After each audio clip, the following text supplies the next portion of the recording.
사울이라고 하는 사람, 율법의 특심인 사람, 그 사람이 주님을 만나는 과정을 우리가 보고 있습니다. 오늘은 눈에서 비늘 같은 것이 벗어짐이라는 제목으로 하나님의 말씀을 상고하겠습니다. 눈에서 비늘 같은 것이 벗어짐. 그가 다마스커스로 예수 믿는 사람들을 잡아 결박하여 끌어오려고 가던 도중에 하늘로부터 빛이 임하고 앞을 보지 못하게 되죠.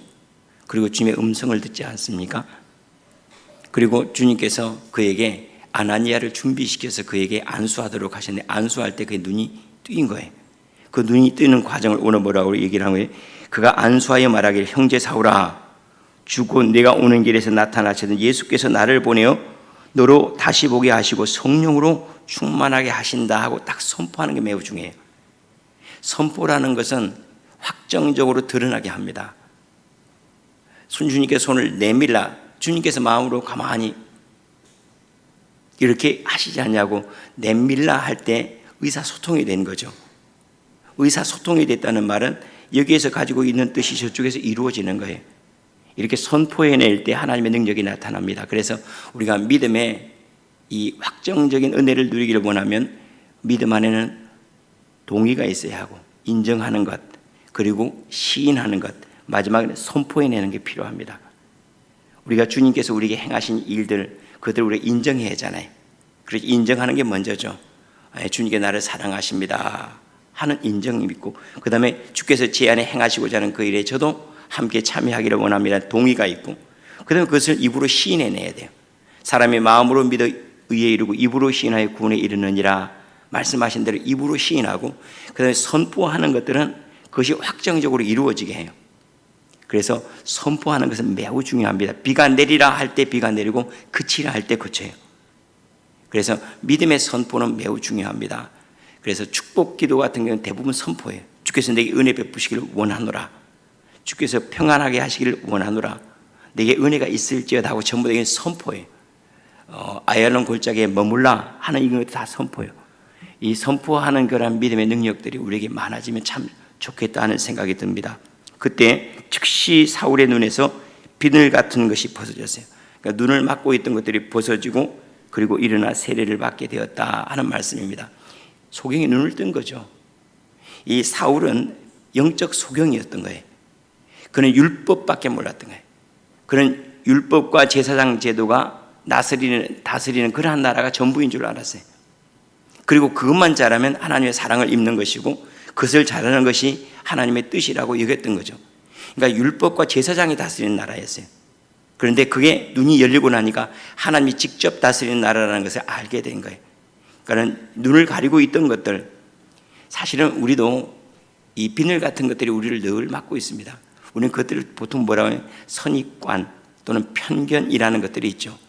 세상 방식으로 세상을 보는 것들, 또는 누군가 가르쳐준 방식으로 세상을 보는 것들, 그걸 우리는 한자로는 관이라고 해요.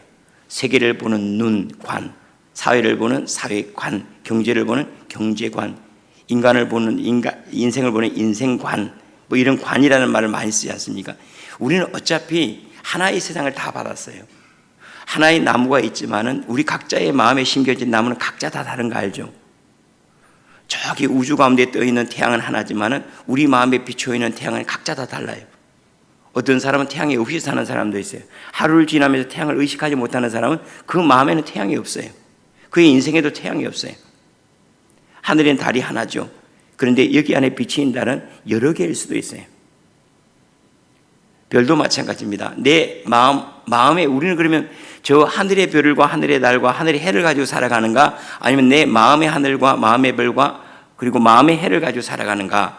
우리는 내 마음 안에 있는 것으로 살아요. 다른 표현으로 말하면 밖에 있는 모든 것들은 내 안에 있는 하늘을 만들기 위해서, 세상을 만들기 위해서 주어진 재료일 뿐이에요. 이것을 가지고 우리는 새롭게 얘기 안에서 재구성해냅니다.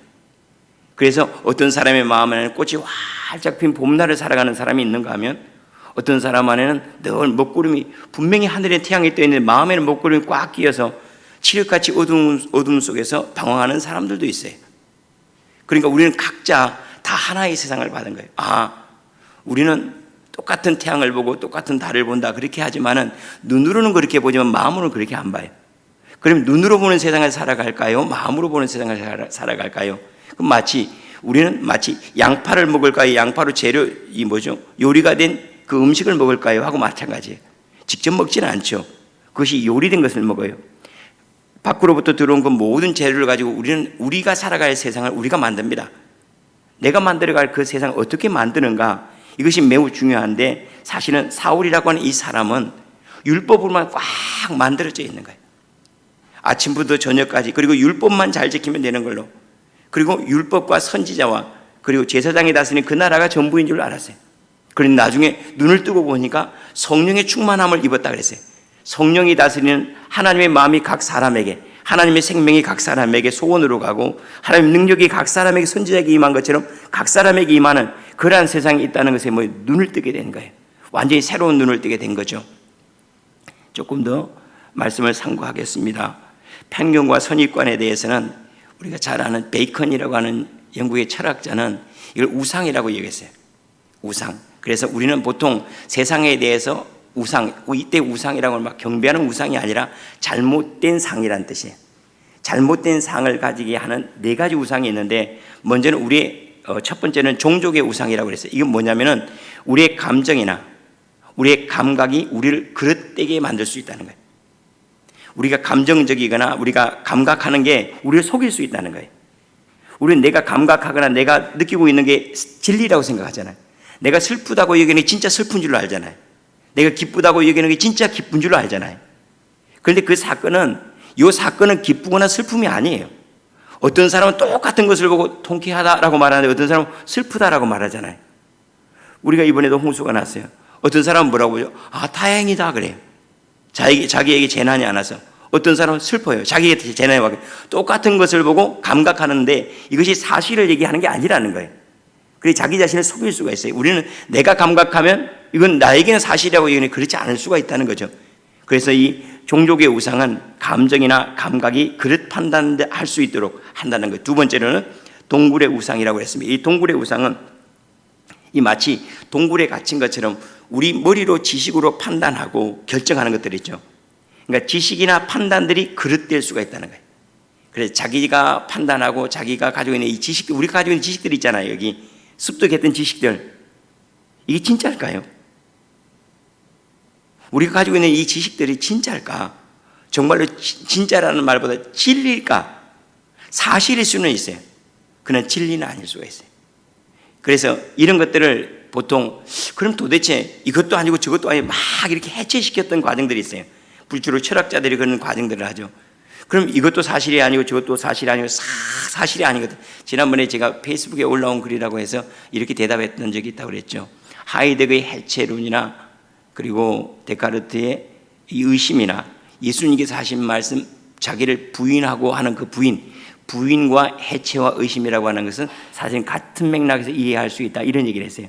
예수님이 자기를 부인하라 그랬어요. 네 생각이 넌 줄 아냐? 아니다는 거예요. 그거 한번 버려보라는 거예요. 네 감정이 넌 줄 아냐? 그거 버려보라는 거예요. 그 감정이 지금 너를 속이고 있다고 하면 이걸 싹, 이것도 아니고 저것도 아니고 이 부인한다는 말은 아니란 뜻이에요. 슬픔이 내가 아닙니다. 기쁨도 내가 아닙니다. 아픔도 내가 아닙니다. 죄도 내가 아닙니다. 싹 벗겨내고 너는 그럼 도대체 누구냐고 해요. 너는 도대체 누구냐? 이 나를 찾는 것, 이게 정말로 자기를 부인하고 십자가 지고 나 따르라는 그 예수를 따라가는 거예요. 싹 부인해낸 바로 그 나는 누군가, 그게 진짜 나라고 하죠. 이러한 작업들은 종교에서 다 해요. 그런데 예수님은 분명하게 보여줬어요. 자기를 다 부인하고 해체시키고 모든 것들이 아니라고 의심하고, 그리고 정말로 부인할 수 없는 너는 누구냐? 그건 너무나 분명하죠. 하나님이 말씀하고 있는 너가 너라는 거예요. 내가 느끼고 있는 너가 아니고 하나님이 말씀하시는 너가 너야. 그래서 진짜 자기를 알기를 원한다면 하나님의 말씀 안에서 발견해야 돼요. 그걸 다시 한번 우리가 좀 이따 정리하도록 하겠습니다. 지금 우리가 우상의 문제에 대한 이야기를 하고, 세 번째, 우리를 그릇 판단하게 하는 세 번째 우상은 시장의 우상이라서요. 우리 시장에서 이런 소리 저런 소리 많이 듣죠. 소문들과 정보들을 많이 갖잖아요. 그게 우리를 그릇되게 할 수 있죠. 한번 우리가 들었던 소문들이 확인도 안 해요. 우리는 누군가 말했던 정보들, 막 텔레비전에 나오고 매스미디어에서 막 나오는 그런 것들, 우리는 이게 사실일까 확인도 안 하고 막 분노하잖아요. 그러니까 제일 미련한 놈은 조간신문 펴놓고 혼자 화낸 놈이에요. 조간신문 딱 펴놓으면 막 화날 일들이 많잖아요. 막 이런 일, 저런 일, 뭐 정치, 사회, 문화, 마음에 들지 않는 일 얼마나 그 혼자 막 성질 벅벅 내고 있어요. 그런데 한번 보세요. 글을 쓴다는 것은 편집자의 의도가 꼭 있단 말이죠. 근데 그거 싹 걷어내고 진짜 사실이 뭔가 요즘 뭐 팩트체크라고 하는 팩트체크 그것도 웃기는 거예요. 사실은 팩트라고 하는 것은 사실 없어요. 전부 다 말하는 그 순간부터 내 의도가 무조건 들어가 있어요. 말하는 순간부터. 왜냐하면 저 한번 보세요. 잘났다 그래. 잘났네. 이게 똑같은 잘났다는 말인데 하나는 비웃는 말이고 하나는 오 감탄하는 말이에요. 잘났다는 말 안에 그 말 안에도 어감에 따라서 완전히 다른 거예요. 웃음만 바뀌어도 그래. 그는 참 잘생기기는 했는데 좀 떨어져 이 말하고 그가 좀 떨어지긴 해도 진짜 잘생기지 않았어?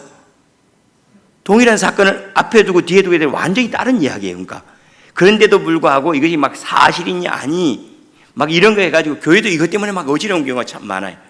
내 입에 담기는 순간 사실이 아니에요. 내가 누군가에 말하는 순간 내 감정이 꼭 들어가 있어요. 그래서 우리가 그릇 판단하게 하는 것 가운데 이 시장 소문들 특별히 그리고 잘못된 정보들 이것이 우리를 진리를 보지 못하게 하는 경우가 예수님을 잘못 보게 하는 경우가 얼마나 많은지 몰라요. 우리 이제 교회에서 올리는 영상들의 밑에 보면 별 이상한 정보들을 제가 늘 삭제를 확인하고 뭐요. 혹시 어제 보셨어요? 예수님이 90세까지 사셨다는 뭐 그래 이렇게 올려가지고 이거에 대해 어떻게 생각하냐? 부활 얘기가 왔으니까 예수님이 부활한 거냐? 90세까지 사냐? 요따위 정보들을 계속 올리고 있어요. 그런 게 참 웃기는 거예요 이게. 아침부터 웃기면 안 되는데요. 네 번째로 베이컨이 이야기한 네 번째 우상은 극장 우상입니다. 이 극장 우상이라고 하는 건 뭐냐면 대대로 내려온 권위나 전통들 이것이 우리를 잘못 보게 한다는 거예요. 사실은 이 말로 본다면 누굽니까? 이 사울 같은 경우는 여기에 걸려 있는 거예요. 지금 대대로 내려온 율법이라고 하는 그러한 전통, 성전이라고 하는 그러한 전통이 사실은 율법은 장차 올 예수를 이야기하고 성전은 장차 예수의 몸이 될 교회를 이야기하고 있는데 그런데 그걸 보지 못하고 이것이 전부인 줄로 봤던 거예요. 그러니까 전통의 권위에 꽉 사로잡혀가지고 그것이 전부인 양 살아왔던 거죠.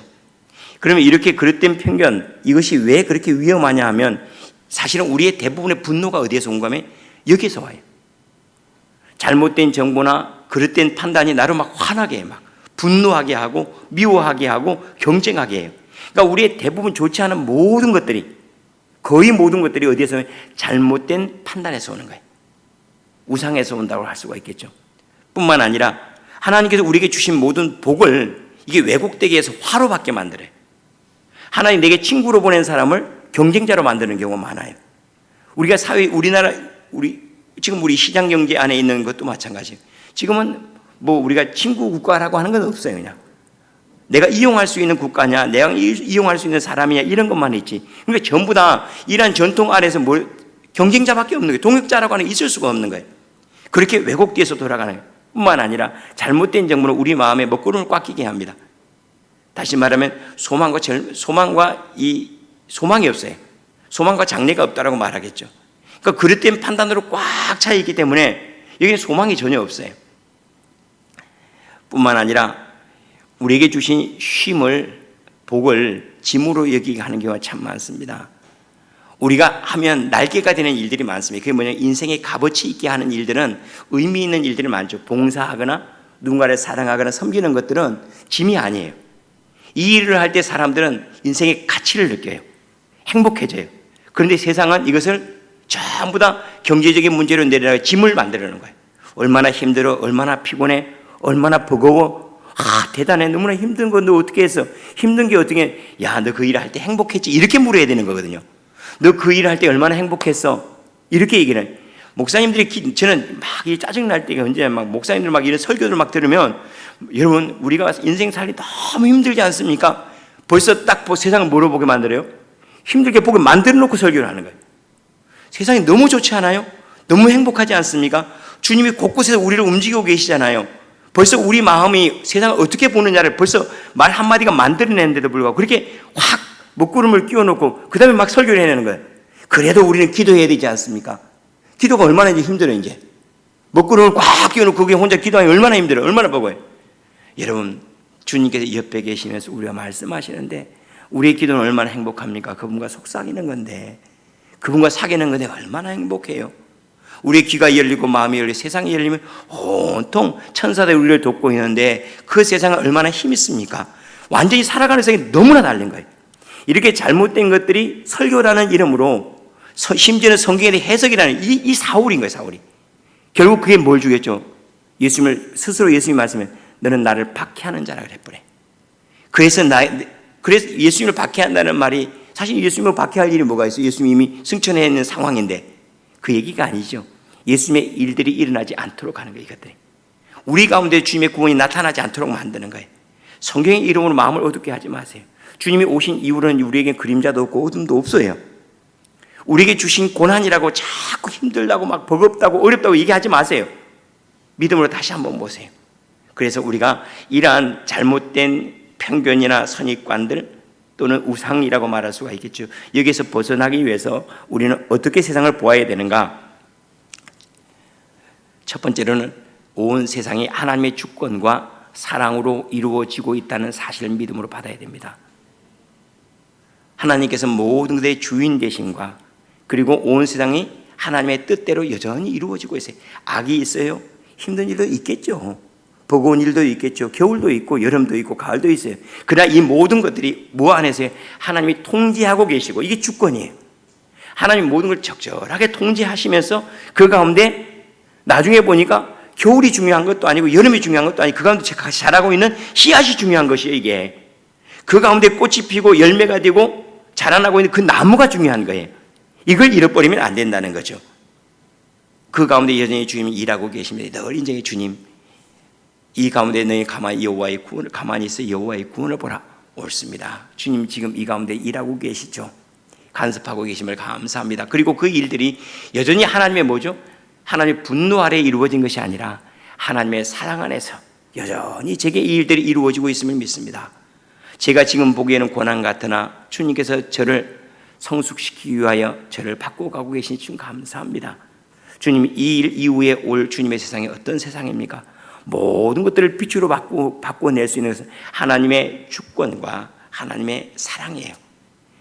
이 모든 세상 성경이 우리에게 끊임없이 얘기해 주고 있는 게 뭔지 알죠? 하나님이 움직이고 계신다는 거예요. 하나님 뒤로 물러가니 요한계시록 위에 결정적으로 얘기하는 건 뭐죠? 너희들이 지금 마귀가 승리하는 것까지 천만의 이야기다. 하나님께 지금 추수할 자를 뽑아내기 위해서 지금 잠깐 흔드는 거야. 이걸 우리에게 보여주시는 말씀이에요. 그런데 막 요한계시록에 들어가면 깜깜해져가지고 막 정신을 못 차려. 제대로 봐야 돼요. 주님께서 우리에게 말씀하시고 걱정하지 말아라. 내가 너 붙잡고 있지 않냐. 내가 일하고 있지 않냐. 가만히 있어 여호와의 구원을 봐라. 하나님은 사랑이심이라. 사랑 안에서 이 일들이 이루어지고 있는데 왜 그리 버거워하고 힘들어하고 어려워하냐 하는 이 말씀 앞에서 여러분의 삶이 어두운 가운데 좀 빛으로 빛도 어둠이 전혀 없는 하나님 모든 것이 다 복이고 은혜가 됩니다. 그때는 받아들이는 게 다 달라요. 우리가 그러죠. 시를 쓰려고 자연을 보면 시흥이 생겨나고 그리고 땅을 팔려고 거기를 산을 보면 그러면 여기저기 팔아야 될 것만 보여요. 우리가 세상에서 너무 많은 것들이 있어요. 그 가운데 내가 하나님의 복과 은혜를 만나기를 소망하면 그것들이 우리 안에 와서 내 마음의 세상을 만들어요. 그걸 우리는 영계라고 말해요. 우리가 살아가는 영적인 세계는 무슨 세계인지 알죠? 내가 마음으로 받아들이는 세계가 내 영적인 세계라니까요. 남들은 이거 힘들다고 얘기하는 거 그대로 보지 말라는 거예요. 왜 자꾸 자기가 힘들다고 그래? 남들이 그 사람 밉다? 아니죠. 내가 그 사람을 만나보면 미운 사람 하나도 없어요. 그런데 남들이 얘기한 대로 저 사람 버리고 이 사람 버리고 다 버리면 될 사람 한 사람도 없어요. 그런데 내가 다 만나보면 싫은 사람 한 사람도 없고 미운 사람 한 사람도 없어요. 일들도 마찬가지거든요. 두 번째로는 우리가 이러한 눈의 비늘 같은 것이 벗겨진 채로 세상을 보기 위해서는 그리스도 안에서 봐야 됩니다. 그리스도 안에서 세상을 바라보는 게 너무나 중요합니다. 우리는 그리스도 안에서 나를 보면요, 우리 그렇게 초라한 사람 아니에요. 우리는 권세가 있고 우리는 하나님의 아들이에요. 우리의 기도는 주님의 보좌에 늘 상달되고 우리 예수 그리스도를 통해 우리가 보여준 세상은요, 완전히 죄가 없어진 세상이에요. 허물이 없어진 세상이에요. 모든 것들이 바뀌어진 세상이에요. 그래서 우리가 믿음 안에서요, 어둠들이 세상으로 바뀌어가는 것들을 목도할 수 있어야 돼요. 마치 이른 새벽에 우리가 새벽 예배 마치고 딱 나가면 동이 딱 터오르잖아요. 흐릿하게 보였던 것, 이거 마치 보니까 이 처녀 귀신이 머리를 막 이렇게 풀고 막 이렇게 내려오는 줄 알았는데 가만히 보니까 세상에 물 안개가 그렇게 아름다울 수가 없어요. 탁 태양이 떠오르는데 이걸 아는 거예요. 내가 그렇게 버겁게 무겁게 짊어지고 왔던 죄가 나에게 은혜로 다시 싹 바뀌어서 오는 거예요. 내 삶에 그렇게 힘들다고 버겁다고 했던 것들을 가만히 쳐다보니까 그 가운데 내게 채워주는 은혜가 너무 많은 거예요. 여명의 눈동자가 왜 나오죠? 이 아침에 여명에 바라보는 그 하늘 천천히 밝아오는 것처럼 우리의 삶이 전부 다 율법에서 은혜로 바뀌어가고 죄에서 은혜로 바뀌어가고 무거운 짐은 쉼이 될 수 있고 우리가 화로 여겼던 것은 생명으로 바뀌어가는 그러한 은혜가 예수 그리스도 안에 다 있어요. 예수님 안에서 모든 것이 싹 바뀌어서 예수님 안에는 뭐가 있죠? 새하늘이 있고 새 땅이 있는 거예요. 새하늘과 새 땅을 예수 안에서 볼 수 있어야 돼요. 주님이 용서하셨다 하니까 우리는 어때요? 주님 감사합니다. 주님 나와 함께 하시다 하니까 우리는 주님의 임재를 누리고 내 죄 사함 받았느니라 그때 우리는 자유를 누리죠. 그리고 주님께서 우리에게 약속하신 것이 야 내가 밟는 땅이 내 땅이다. 아멘. 제가 밟는 땅이 제 땅이 맞습니다. 어제도 집사람하고 저녁에 산책을 하는데 축구센터를 이렇게 도는데 비가 추적추적 내리고 저기서 막 축구를 이렇게 하고 앞에 사람이 막 걷는데 갑자기 제 마음이 확 바뀌는데 야, 나 한 사람을 위해서 저 사람들이 막 축구를 해주고 옆에서 제가 심심할까 봐 걷는데 그리고 혼자 그러면 무서울까 봐 앞에 사람이 걷고 뒤에서 시끌시끌하고 걸어오고 그 다음에 제가 너무 거룩해질까 봐 옆에서 트로트를 들으면서 이렇게 걸어오고 막 갑자기 확 바뀌는 세상에 모든 것들이 나를 한번 생각해 보세요. 이런 세상을 우리가 어떻게 선물로 받을 수가 있어요? 나 한 사람을 이렇게 인원을 동원하고 이런 시설을 만들어내면 그런 세상은 우리의 능력으로는 할 수가 없어요. 그런데 우리는 늘 내 거 아니다고 늘 봐요. 내 거 아니거든요. 내가 살아가는 세상 다 내 건데 우리 주님께서 우리에게 주신 세상이 그래요. 다시 봐라. 너를 누가 죄인이라고 하냐? 주님께서 말씀하세요. 누구예요? 음행한 여인이 붙여 누가 너를 죄인이라고 하되 누가 너를 정죄하되 없습니다. 나도 너를 정죄하지 않아. 요거 살아가라 이제 이렇게 살아가면 된다. 죄 없는 세상으로 살아가고 내가 너와 함께하는 세상으로 살아가고 하나님의 아들로 살아가고 그리고 내가 영원한 하나님의 아들인 것을 인정하고 살아가라. 그것이 내가 내게 줄 선물이야. 이것이 구원이고 이것이 복음이거든요. 뿐만 아니라 우리가 하나 더 말씀을 드리고 마치도록 하겠습니다. 성령의 능력 안에 있는 세상을 봐야 됩니다. 우리는 홀로가 아닙니다. 내 안에는 내게 능력 주시는 이가 있고 내 위에는 주님이 권능으로 임하셨다고 약속하셨어요. 다시 말하면 하나님의 나라만 우리에게 주신 것이 아니라 하나님의 나라 살아갈 수 있는 능으로 우리에게 오신 분이 성령이세요. 다시 말하면 내 능력에 맡기지 아니하시고 하나님께 부족한 부분만큼은 하나님께서 채워주시고 우리에게 가라 말씀하지 아니하시고 우리를 데려가시고 알라 말씀하지 아니하시고 지식을 주시고 행복해라 말씀하지 아니하시고 행복감을 주시고 기뻐해라 말씀하시는 기쁨의 영을 주시고 치료해라 치료받으라 건강해라 말씀하시는데 치료해 주시는 그러한 역사로 성령께서 우리와 함께 하신다. 그 인생이 우리에게 주신 인생에 이 세상에 눈을 떠버린 거예요. 이런 세상은 몰랐거든요.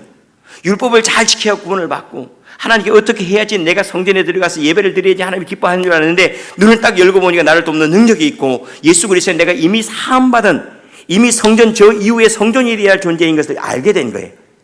그리고 난 다음에 그가 그리스도를 위해서 헌신을 그 정도 세상은 봤기 때문에 그가 5번까지 죽을 위험이 있어도 그리스도를 포기할 수 없는 이유는 사람들이 말하는 세상이 아니라 우리 주님이 보여준 세상이라는데 내가 어떻게 이것을 포기할 수 있겠어요? 우리 주님이 내게 허락한 세상이 사람들이 말하는 세상이거나 내가 배운 세상이 아니라 내가 지금 눈으로 밝히 보는 그 세상이 믿음 안에 밝히 보는 세상이 하나님이 충만하고 나를 돕고 계시는데 내가 어찌 다른 세상을 살 수 있겠느냐는 거예요. 오늘 기도할 때 주님 제 눈을 여시고 하나님의 충만한 세상을 살게 하십시오.